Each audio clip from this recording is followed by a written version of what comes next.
Hello mga kamamshi! So ayun, nakapaglinis na pala ako ng higaan namin, kaya ang next naman nating lilinisin ay yung sala. At dito nga pala naguhugas na rin pala ako mga mamshi, at hinugasan ko na rin itong kainan ni Nene kasi nga kakain na siya guys.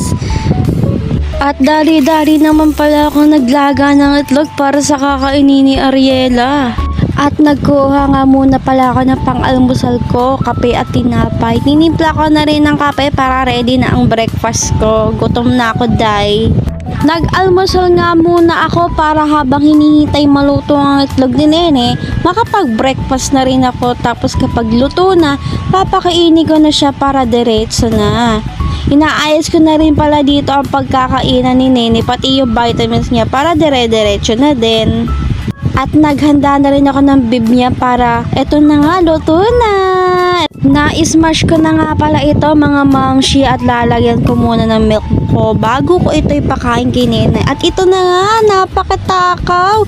Kain na kain, no? Napakatakaw talaga ng batang yan. Namunguya-nguya pa yan, no? Ganyan yan. After nga naman ito, pinagpahinga ko muna siya saglit bago ko siya painumin ng vitamins. Tapos maliligo na rin siya pagkatapos. At nakaligo na nga pala siya mga mamshi, pero hindi ko na isinama sa video. And ayun, tapos na. Nilagyan ko na nga pala siya ng oil ng kamay ni nanay. And then, hinahid-pahid ko lang. And then, minasage ko na rin siya para relax si bebe. At nilagyan ko na rin siya ng vegan sa mukha, pati yung sa katawan niya. Dahil ito ay lotion din. Nilagyan ko na rin siya ng Nourish para iwas rashes si baby. Dinaya perat ko na nga rin pala siya tinamitan dahil nagliligalig na yan. Diyos ko, nilinisan ko na rin ang kanyang tenga para dire-diretso na rin. At ito nga pala siya, dumededi na at patulog na. At pagkatapos naman nun, going back na naman sa gawa, ay naglalaba nga pala ako sa time na yan. Ito nga ay damit laang ni Nene at sobrang dami.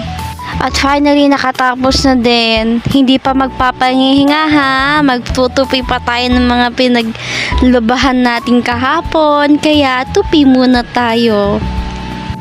By the way, ito nga palang mga mamshi, tinutupi ko yung mga damit namin ni Habi. Inayos ko na rin ulit yung damit. At kasi lagi ginugulo ni Darling. Diyos ko naman, nasawa ko.